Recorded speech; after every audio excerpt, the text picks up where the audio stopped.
Olá, meus irmãos, graça e paz. Cláudio Souza, nosso canal de estudo da nossa EBD, Discipulando com a Bíblia. Hoje vamos encerrar o nosso trimestre com a nossa 13ª lição da nossa revista de adulto, o título O Poder de Deus na Missão da Igreja. Estamos encerrando esse trimestre, onde estudamos vários temas relacionados à missão da igreja, a natureza, a vocação da igreja, o corpo de Cristo. E hoje vamos finalizar essa nossa lição falando sobre a importância, a atuação do Espírito Santo na vida da igreja. Sem o Espírito Santo, a igreja ela perde o seu sentido, ela não existiria. O poder de Deus na missão da igreja. O nosso texto áureo está no livro histórico do Novo Testamento, escrito por Lucas, Atos dos Apóstolos, capítulo 1, versículo 8, onde está dizendo: Mas recebereis a virtude do Espírito Santo, e há de vir sobre vós, e ser-me-eis testemunhas, tanto em Jerusalém, como em toda a Judéia e Samaria, e até os confins da terra. A verdade prática, o Espírito Santo ele é a força motriz que movimenta a igreja. Sem o poder do Espírito, a igreja é incapaz de cumprir a sua missão. Nós observamos que o próprio Jesus foi revestido do poder do Espírito Santo para realizar todas aquelas maravilhas que Jesus realizou ao longo do seu ministério terreno. Os objetivos da nossa lição, vamos refletir acerca da doutrina bíblica do Espírito Santo, analisar as diferentes perspectivas da capacitação do Espírito Santo à sua igreja e pensar no Espírito Santo como o principal impulsionador da obra missionária. O texto bíblico de referência, nosso texto bíblico em classe dessa nossa 13ª lição, está no capítulo 13 do livro de Atos, versículo do 1 ao 4, onde vai relatar ali o episódio em que Barnabé e Saulo foram separados pelo Espírito Santo ali para a obra missionária. Na igreja que estava em Antioquia havia alguns profetas e doutores, a saber, Barnabé e Simeão, chamado Níger, e Lúcio, Cireneu, e Manaém, que foram criados com Herodes, o tetrarca, e Saulo. E, servindo eles ao Senhor, e jejuando, disse o Espírito Santo: Apartai-me a Barnabé e a Saulo para a obra a que os tenho chamado. Então, jejuando e orando, e pondo sobre ele as mãos, os despediram. E assim, estes, enviados pelo Espírito Santo, desceram a Seleucia e dali navegaram para Chipre. Então, nós observamos aqui a atuação do Espírito Santo no momento ali de separar aqueles dois missionários para a obra missionária. Então, a gente observa que sem o Espírito Santo fica impossível. É o Espírito Santo que chama, é o Espírito Santo que capacita, é o Espírito Santo, né, que envia, tá? Então, nesta lição, nós vamos focar nossa atenção no poder do Espírito Santo na missão da igreja e também falar sobre a ação do Espírito Santo e a contemporaneidade de seus dons na igreja, tá? Não se trata de uma mera opção. Não se decide, eu quero o Espírito Santo, eu não quero. Se a igreja o Espírito Santo está atuando nela, tá? Não é algo, não é uma opção.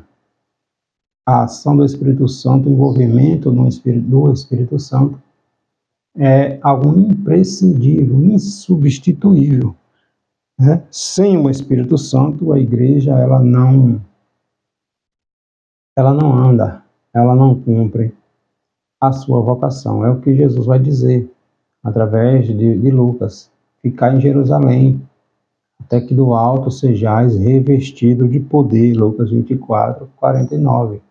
E em Atos, capítulo 1, versículo 8, mas vocês receberão poder do Espírito Santo. Para quê? Para serem testemunhas. Então, o Espírito Santo capacita o cristão para fazer a missão, o ide do Senhor. Primeiro ponto da nossa lição, a doutrina do Espírito Santo, segundo o evangelista Lucas. Lembrando que Lucas, o autor do evangelho que leva o seu nome, não era judeu. Lucas escreveu o evangelho que leva o seu nome também em Atos dos Apóstolos. Lucas era da Síria, da cidade ali de Antioquia, da Síria. Ou seja, Lucas é o único autor não judeu, ele não era judeu, a escrever um livro, dois, na Bíblia Sagrada.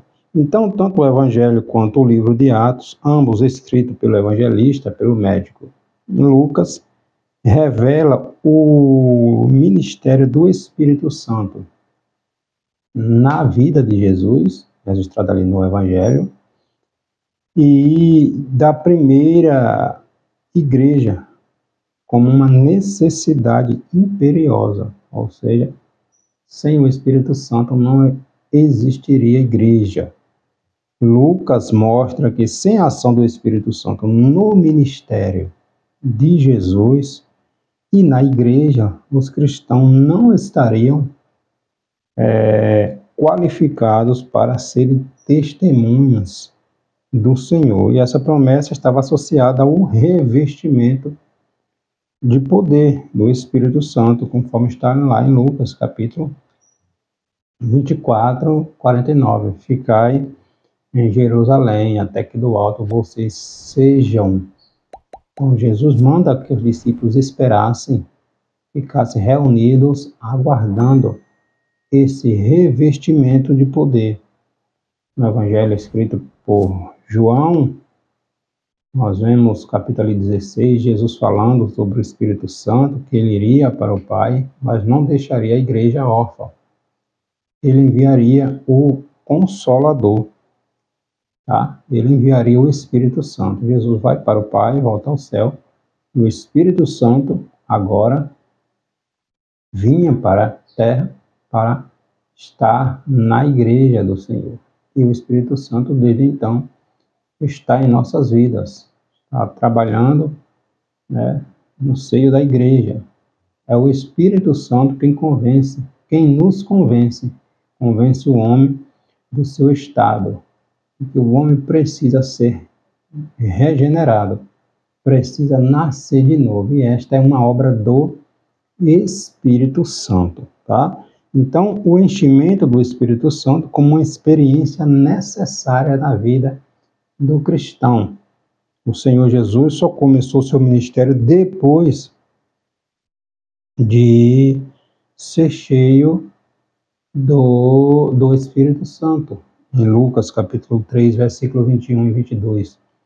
Está ali registrando o episódio em que Jesus é batizado por João Batista no Rio Jordão. Ouve-se a voz de Deus, dizendo: esse é meu filho amado, em quem eu tenho prazer, em quem me dá alegria. E relatada ali a manifestação do Espírito Santo em forma corpórea de uma pomba pairando ali sobre Jesus. Jesus sai dali e vai para o deserto, conduzido, Lucas vai dizer, conduzido ali pelo Espírito Santo, para passar pelo aquele processo ali de 40 dias ali no deserto, sendo tentado pelo adversário. E logo após aquele período, Jesus entra na sinagoga, ali em Nazaré, e Jesus lê a passagem onde relata ali, onde ele diz, porque o Espírito do Senhor está sobre mim. Então, foi o Espírito Santo que capacitou Jesus para realizar todas aquelas maravilhas que Jesus fizera durante seu ministério terreno.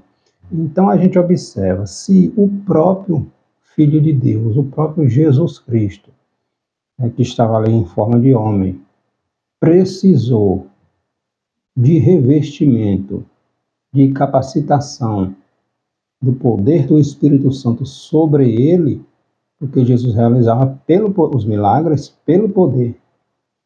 No nome dele, obviamente, né? Toda autoridade emana de Jesus, mas Jesus realizava porque Jesus estava revestido do poder do seu Santo Espírito. Se o próprio Jesus precisou desse revestimento, o que dirá de nós? Por isso a orientação de Jesus: ficai em Jerusalém, aguardai até que o Espírito Santo venha sobre todos, como ocorreu ali no dia de Pentecostes, registrado ali em Atos capítulo 2, tá? Então, Jesus, ele foi capacitado pelo Espírito Santo.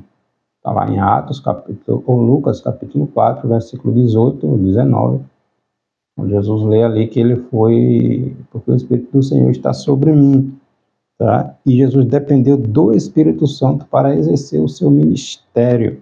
Da mesma forma, a igreja só deveria iniciar um trabalho missionário, né, quando ela fosse revestida desse poder. Não se faz missão sem antes orar, sem antes pedir o direcionamento do Espírito Santo. Não se envia um missionário sem antes buscar o Senhor, buscar a orientação do Senhor. Nós vemos aqui em Atos, capítulo 13, é o Espírito Santo que diz: apartai a mim, separai a mim, a Barnabé e a Saulo para a obra missionária, para a obra que os tenho chamado. Então, já que nos dá um direcionamento, que não podemos fazer nada sem a direção do Espírito Santo, entende? E a oração é indispensável para que este entendimento aconteça, tá? Então a gente observa que no contexto literário aqui de Lucas, especialmente no livro histórico do Novo Testamento, Atos, o Espírito Santo aparece como uma necessidade na vida da igreja e não como uma mera opção. É uma necessidade ter o revestimento, né, do Espírito Santo. Se por um lado Lucas apresenta o Espírito Santo como uma necessidade na vida da igreja, por outro lado também ele mostra que o enchimento do Espírito ocorre como uma experiência concreta na vida do crente, né? Atos relata a experiência pentecostal como um acontecimento objetivo. Não é algo subjetivo, tá? Ela pode ser vista, né, a manifestação do Espírito Santo, como ouvida, tá? Havia manifestações físicas que se tornavam reais para quem as tinha, né? Os milagres, as curas, toda ali a expulsão de demônios. Então, eram manifestadas, aqueles que estavam envolvidos nesse processo sentiam a diferença, eram curados, ficaram libertas do poder do inimigo. E também aqueles que estavam próximos viam literalmente os milagres acontecendo, tá? Então, era pelo poder do Espírito Santo, e dentre muitos sinais, um se sobressaía sobre os demais, que era quando as pessoas eram batizadas, revestidas do poder do Espírito Santo, um dos principais sinais era o manifestar, o falar em línguas, né? O profetizar, o falar em língua, chamado língua dos anjos ou língua estranha, como é bem conhecido no meio pentecostal. Então, desde os primórdios, a doutrina pentecostal clássica ela afirma que o falar em línguas desconhecida é a evidência física inicial do batismo no Espírito Santo. E aqui a gente tem que fazer uma observação que o batismo no Espírito Santo é diferente não é a mesma coisa, não é a mesma coisa quando a pessoa aceita Jesus Cristo. Quando a pessoa aceita Jesus Cristo, ela é cheia, o Espírito Santo passa a habitar na vida dela. Tá? O batismo no Espírito Santo é algo diferente, é um revestimento de poder. Todos nós que aceitamos a Jesus como nosso Senhor e Salvador, nós temos o Espírito Santo habitando em nossa vida. Mas o revestimento de poder é algo à parte. O cristão ele precisa buscar esse revestimento de poder, esse batismo no Espírito Santo. Como? Desejando, orando, persistindo, consagrando, tá? E o Espírito Santo que Jesus batiza com o seu Santo Espírito, tá? Então o cristão ele precisa desejar. Hoje, infelizmente, é raro a gente ver, né, pessoas desejosas de serem batizadas no Espírito Santo. Antigamente, anos atrás, era algo bem natural no meio da igreja.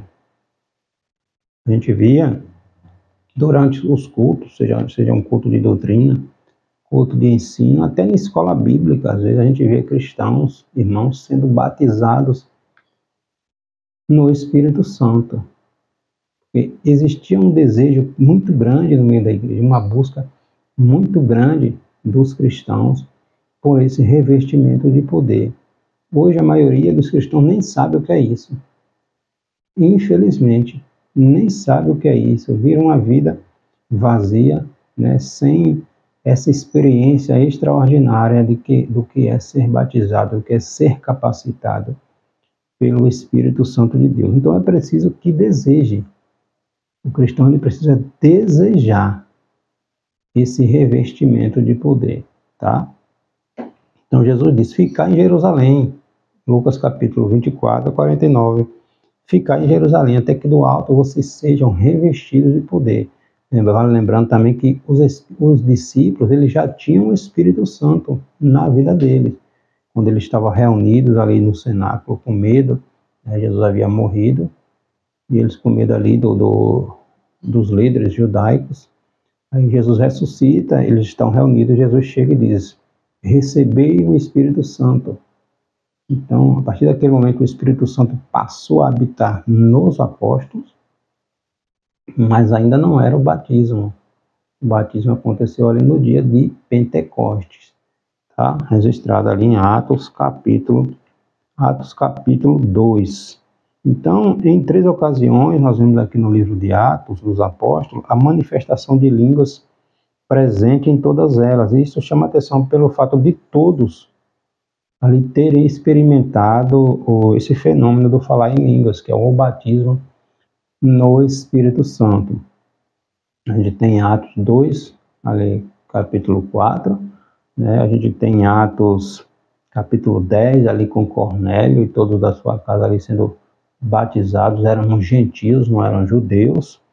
Nós temos lá em Atos capítulo 19 também, né? O apóstolo Paulo ali em Efésios, e o apóstolo Paulo ali em Efésios pregando, e tinha alguns irmãos cristãos já haviam sido batizados no batismo das águas, e Paulo pergunta a eles se eles já tinham sido batizados no Espírito Santo. Eles nem sabiam o que era isso, o batismo de Jesus, né? E aí Paulo impõe a mão sobre eles, e o Espírito Santo vem sobre eles, e eles são batizados e falam em línguas, tá? Então, estudiosos dos livros escritos por Lucas, tanto o Evangelho quanto Atos, reconhecem que o uso que o evangelista faz das expressões batismo no Espírito Santo, por ser cheio do Espírito Santo, aqui em Atos tem a ver com a experiência do derramamento do Espírito Santo, acompanhada de línguas desconhecidas como evidência inicial de que estas pessoas estão sendo revestidas deste poder, né, sendo batizadas no Espírito Santo de Deus. Então é uma experiência singular, ser cheio do Espírito Santo, ser batizado. Então é um desejo de Jesus, né? Que a sua igreja seja uma igreja cheia do seu Espírito, uma igreja viva, uma igreja atuante, uma igreja cheia da unção de Deus, do poder de Deus na vida da igreja. Então, se você ainda não é batizado, busque, deseje, mas nós só seremos batizados, para quem não é ainda, no Espírito Santo, quando a gente deixa o pecado. Não tem como andar na prática do pecado e ser cheio do Espírito Santo. Já fala Espírito Santo. O Espírito é santo. Tá? Então não pode andar juntos a luz e as trevas. Então o cristão ele precisa primeiro desejar ser cheio do Espírito Santo, buscar esta comunhão com o Espírito Santo, como através da oração, da consagração, do estudo das Sagradas Escrituras, né? Acompanhe os cultos de oração. Você pode ir no círculo de oração da sua igreja, não fique em casa, vá. Aí já fala círculo de oração. Então é o momento do cristão ali se humilhar na presença do Senhor, buscar ter essa intimidade com Deus. Existe um preço, né? Existe um preço a ser pago, tá? Deixar as coisas supérfluas da vida e focar em Jesus Cristo. Focar na comunhão com Deus. Deus tem coisas extraordinárias para nos revelar. Mas se nós não buscamos, fica impossível. Tá bom? Nosso segundo ponto, o Espírito Santo capacitando as testemunhas. Em Atos dos Apóstolos, no livro de Atos dos Apóstolos, nós vemos o Espírito Santo capacitando os líderes para desempenharem ali a obra de Deus. Nós vemos, por exemplo, em Atos capítulo 4, a partir ali do versículo 30, Pedro, né? Quando Pedro ali no cenáculo, ali no templo, cheio do Espírito Santo, falando ali na autoridade do Espírito Santo, e os milagres acontecendo. Então, o Espírito Santo ele nos dá esta autoridade, esta ousadia, este poder, né, para a gente não temer as adversidades, os obstáculos. Nós somos impulsionados pelo poder de Deus, tá, a ser atuante na ação evangelística, na ação missionária. Então, quando Pedro foi confrontado pelos sacerdotes, Pedro se posicionou, né? Importa obedecer mais a Deus do que aos homens, tá? Em primeiro lugar, vem Deus. Nós vemos também lá em Atos, capítulo 13, quando o Espírito Santo novamente manda chamar, separar. Tá? Então, é uma ação do Espírito Santo. Paulo, quando é cheio do Espírito Santo, nós vemos lá em Atos também, Paulo ali resiste ali aquele Elimas, né, aquele mágico. Então, se Paulo não tivesse essa autoridade, este conhecimento, esse revestimento, essa intimidade com o Espírito Santo, em Atos capítulo 16, nós vemos também quando Paulo chega ali em determinado lugar e tem uma jovem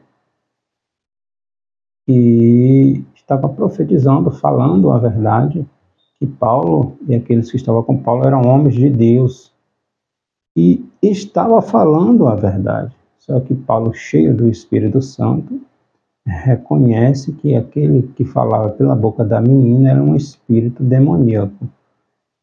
E Paulo, incomodado com aquilo, vai e repreende e expulsa aquele demônio, e aquela menina ficou liberta. Como é que, Atos capítulo 16, versículo 16, parece. Como é que Paulo iria ter esse discernimento se ele não tivesse esse revestimento, essa visão que o Espírito Santo lhe deu, esse entendimento de que aquilo, apesar de estar falando a verdade, mas era o espírito da mentira, o espírito demoníaco que estava falando pela moça. Tá? Ela querendo camuflar a sua ação ali e passar despercebida, né? Para que aqueles que os vissem ali falando, realmente achassem que ela estava falando a verdade, que ela era uma profeta, que ela era, entende? Então o diabo ele tem essas artimanhas, e Paulo ali com o discernimento do Espírito Santo repreendeu aquele demônio, e aquela moça ficou liberta, né? Então a gente aí, isso já tem uma pergunta, a gente vai acreditar em uma verdade que seja contada pelo pai da mentira, né? Aquele espírito era um espírito demoníaco, falando assim, a verdade em relação a Paulo e a Silas, né? Só que era o espírito demoníaco que estava falando, tá? Então se a gente não tem este revestimento do Espírito Santo, fica difícil. Não tem como discernir se é do homem, se é do Espírito de Deus ou se é de um espírito demoníaco. Aí vem os dons de revelação, de interpretação, que a igreja ela precisa ter. A igreja precisa buscar o dom de línguas, o dom de profetizar e também o dom de interpretação, tá? Porque hoje, nos nossos dias, quase não se vê isso mais no meio da igreja, esse dom de interpretação. Que a igreja, os irmãos não buscam. E às vezes nem sabem o que é isto. Tá? Então, quão distante estamos da realidade do que a palavra de Deus nos ensina. Nós vemos também que não era só os que faziam parte do colégio apostólico que eram cheios do Espírito Santo. Pessoas comuns também eram revestidas do poder do alto, tá? O revestimento do Espírito Santo veio sobre todos, para todos que aceitam Jesus Cristo como seu Senhor e Salvador. Pedro vai falar isso lá em Atos, capítulo 2, versículo 17, né? Citando ali a passagem do profeta Joel, que nos últimos dias acontecerá de Deus que derramarei do meu Espírito sobre toda a carne, sobre filhos, filhas, servos, livres. O Espírito Santo vem sobre todos aqueles que aceitam Jesus Cristo como seu Senhor e Salvador, tá? Pessoas simples, pessoas que não são do ministério, cristão simples, comum, ele é batizado com o Espírito Santo, ele é cheio do poder do Espírito Santo. No Antigo Testamento era diferente, o Espírito Santo vinha sobre pessoas esporádicas, em ocasiões específicas, para uma missão específica. No Novo Testamento é diferente, Jesus disse novamente, em João capítulo 16, eu vou, mas não deixarei vocês órfãos, enviarei o Espírito do meu Pai, o Espírito Consolador, né, que falará, que me glorificará. Então o Espírito Santo, a partir dali, ele vem sobre todos e permanece naqueles que permanecem em Jesus Cristo, tá? Nós vemos em Atos, capítulo 9, o profeta, ou aquele discípulo de Jesus, chamado Ananias, até então desconhecido, né? Ananias, ele é convocado por Jesus ali para impor as mãos ali sobre as vistas de Saulo.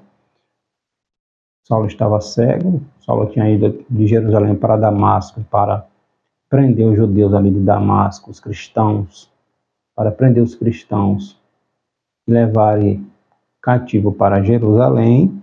E durante a viagem, a ida, Paulo tem aquele encontro com Cristo ali no caminho para Damasco, onde ele fica cego. Ele é conduzido para Damasco, fica lá 3 dias orando, jejuando, e Jesus chama esse discípulo, Ananias, para que Ananias fosse até a casa onde Paulo estava, e impondo ele ali as mãos, Paulo recobrou ali as vistas. Então, homens anônimos, mulheres anônimas, não conhecidas, mas cheias do poder do Espírito Santo. Nós vemos em Atos, capítulo 6, também ali, aqueles diáconos foram separados ali para assistência social ali na igreja. Nós vemos Estevão era um homem cheio do Espírito Santo. Nós vemos Filipe também, Filipe o evangelista, com a perseguição da morte de Estevão, ali registrado em Atos capítulo 8, Filipe desce para Samaria, cheio do Espírito Santo, e lá o Espírito Santo conduz ele para o deserto, para uma região ali onde estava um eunuco, né, etíope, que estava regressando ali de Jerusalém, indo para a sua terra, estava lendo o profeta Isaías. O Espírito Santo manda que Filipe chegasse até aquele carro e falasse, orientasse aquele eunuco. Então, homens, mulheres cheias do Espírito Santo de Deus. Então, sem esse revestimento, ficaria impossível que essas ações extraordinárias acontecessem na vida destes homens, destas mulheres de Deus. Então, Deus não tinha uma classe privilegiada para fazer a sua obra, né? Suas testemunhas eram capacitadas pelo Espírito Santo, tá? No contexto literário ali e doutrinário de Lucas, a igreja do Novo Testamento ela é vista como uma portadora de uma missão profética, mas para ela realizar essa missão profética, ela precisa estar revestida de poder. E esse poder vem de quem? Do Espírito Santo de Deus, tá? Conforme o contexto ali de Atos, o testemunho não é apenas individual, mas também de toda a igreja, descrita ali em Atos, tá? Essa comunidade de crentes capacitada pelo Espírito Santo ganhava cada vez mais confiança e admiração das pessoas ao seu redor, porque era algo extraordinário, algo nunca visto. E a igreja ela tem este poder, ela precisa buscar, tá? O crescimento das igrejas em Atos estava associado ao testemunho dado pelos cristãos, que eram capacitados, cheios do Espírito Santo de Deus. Então, se eu não busco, se eu não desejo, eu não vou ser cheio nunca. Eu vou viver uma vida toda apenas ali no raso, apenas ali na superfície. Não vou me aprofundar. Por quê? Porque eu não vou buscar. Se eu não busco, o Espírito Santo não vai me capacitar. Tá? Eu preciso desejar. E a partir desse desejo eu preciso buscar na fonte, que é Jesus Cristo, tá? E para a gente finalizar, o Espírito Santo como fonte geradora de missões. No capítulo 13 de Atos, narra o envio dos 2 missionários ali, daquele centro missionário de Antioquia, que foi Barnabé e Saulo, né? O primeiro centro missionário ali que enviava era Jerusalém. Com a perseguição ali dos cristãos em Jerusalém, o centro missionário, uma agência missionária, passou a ser ali, depois de Jerusalém, da igreja de Jerusalém, a igreja de Antioquia. E foi de Antioquia que Paulo e Barnabé foram separados, sob a direção do Espírito Santo ali para a obra missionária, né? Então vemos a participação ativa do Espírito Santo no envio missionário. O Lucas, o autor de Atos, ele menciona que havia alguns profetas na igreja ali que estavam em Antioquia, mas eles sobre a direção do Espírito Santo, o Espírito Santo ali os direcionando, eles separaram ali a Barnabé e a Saulo, né? Então Lucas mostra que por intermédio dos dons do Espírito, os 2 obreiros, Paulo e Barnabé, foram separados para uma grande obra, né? A obra missionária. E o foco do evangelista, né? No caso aqui Lucas, é de que o Espírito Santo é a fonte geradora de missões, pois o Espírito Santo é quem vocaciona e quem envia, tá? Sobre a estratégia missionária, a questão dessa estratégia deve ser levada em conta, sim. Não é somente enviar, não é somente quem é que eu vou enviar, não é somente como eu vou enviar, quando eu vou enviar. Eu preciso ter esta direção do Espírito Santo. Não basta apenas a ação do homem, tá? O Espírito Santo precisa estar envolvido, porque é o Espírito Santo que capacita. Não é o homem, é o Espírito Santo que capacita. Paulo e Barnabé, eles poderiam ter adotado uma estratégia errada na obra missionária quando eles quiseram ali ir pregar na Ásia e na Bitínia. Isso está lá em Atos capítulo 16, versículos 6 e 7, mas eles foram impedidos pelo Espírito Santo. Olha que coisa extraordinária.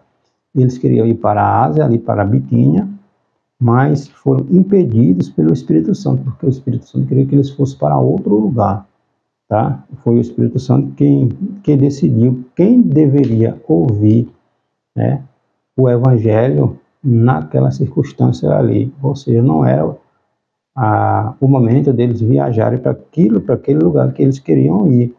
Então, não basta só o desejo de fazer missões. É preciso, antes de tudo, buscar a orientação, o revestimento do Espírito Santo a respeito de como e quando se deve ser feito, tá?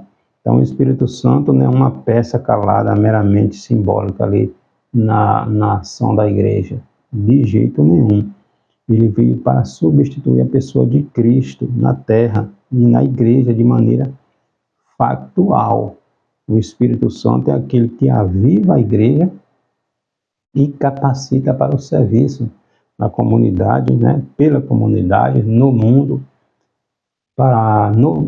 pelo mundo, para que estas almas venham ter um encontro com o Senhor Jesus Cristo, tá? Então, sem o Espírito Santo, a igreja se torna uma igreja morta, uma igreja sem vida, tá?